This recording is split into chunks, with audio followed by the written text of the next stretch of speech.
there's some truth in this stuff. American police are really excessively violent oftentimes. And, it's not just part of why, like, I don't like the term wokeness. I think it's essentially a pejorative. You don't really reach people that you could reach to convince with that term. You basically reach people that already agree with you, or the people that really disagree with you.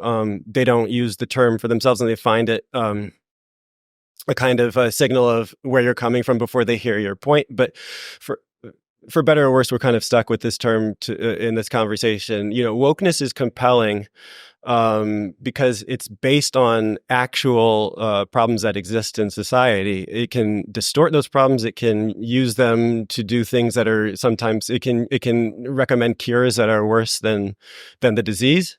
But there is a problem in American society with police brutality. It's not even a problem that only affects Black people. It disproportionately affects poor Black people.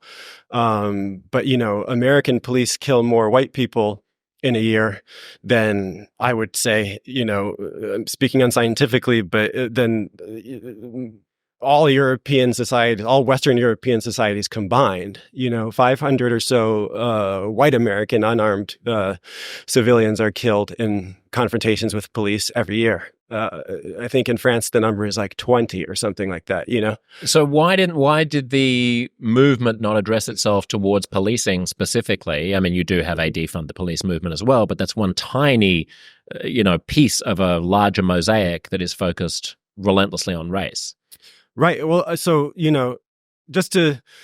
that's one real problem that exists in society. A lot of the problems that the social justice movement addresses itself towards are actual problems. There is gross inequality that manifests in, different levels of access to healthcare, or, people were dying during COVID, not because they're biologically Black or Latino, but because Black and Latino people are stuck in circumstances where they're more vulnerable. Like these are real aspects of the way that our society is arranged that could be arranged otherwise, and that calling attention to them can make a difference. But yes, would it have been more effective and potentially more enduring of a change if you would have said, we need a movement that all Americans should be appalled by unarmed civilians being abused and sometimes killed in police custody, and that's unacceptable. And I'm outraged as an American, not on the basis of an identity group, but that this is unacceptable, period.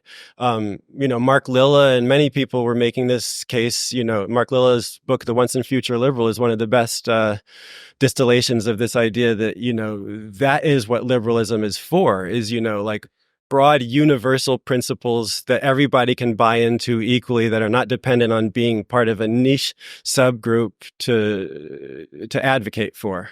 Do you cop shit for arguing these kinds of things? Oh man, all the time. We follow each other on Twitter, don't we? Yeah, but I don't look at it anymore. Yeah, no, all the time. And, sometimes, that's even, considered a racist thing to say, because you're dismissing the specific pain that say Blacks suffer as a group. But at the end of the day, the society, if Blacks are disproportionately poor, Blacks will benefit from a society that has a higher floor for everybody. If Blacks are disproportionately abused by violent police forces, Black people will disproportionately benefit from less violent policing. Those types of things also, I think, create just longer term buy-in. There was an enormous amount of solidarity immediately following the death of George Floyd, but as Black Lives Matter became more and more based specifically on identity, a lot of that solidarity was squandered. What's it like being Black in France? The thing that's interesting for me there is that I'm not the first Black American to notice this. I mean, James Baldwin has written so beautifully about this, and so nuancedly. you're first and foremost an American in France. Your skin color is a secondary characteristic, but your nationality becomes the most salient identifier. And so that's actually quite a privileged position to be in. You're from a powerful, rich country. You're not perceived as needing. You're not an immigrant that needs something from them. You're extended a kind of cultural capital and dignity that, Baldwin and others have remarked that, especially, pre-civil rights, there was a sense that like, damn, this is the first time I understand what it feels like to be an American. It's nice to be an American. In America, I feel like a second-class citizen, but like actually being an American is quite nice. This must be how white people feel like back home. I have friends in France who are identified or racialized as Black, who are from former colonies, and they would say that it's a less hospitable kind of experience, and that they're not always extended that kind of cultural capital. So Meaning that they're Arabs when you say that? No, black Senegalese people? or people right. like that. They would say they have a very different Black experience in France, and I can't speak to that. What about when you don't open your mouth and people don't know that you're an American? Is there a difference? Is there racism? Does the racism differ with that in the US? It's something I've thought about a lot. Baldwin says, when he came to France, he was, he felt immediately liberated because he was going to go insane. He wasn't so far from where we're sitting right now. He said he was going to jump off the George Washington Bridge if he stayed in Harlem.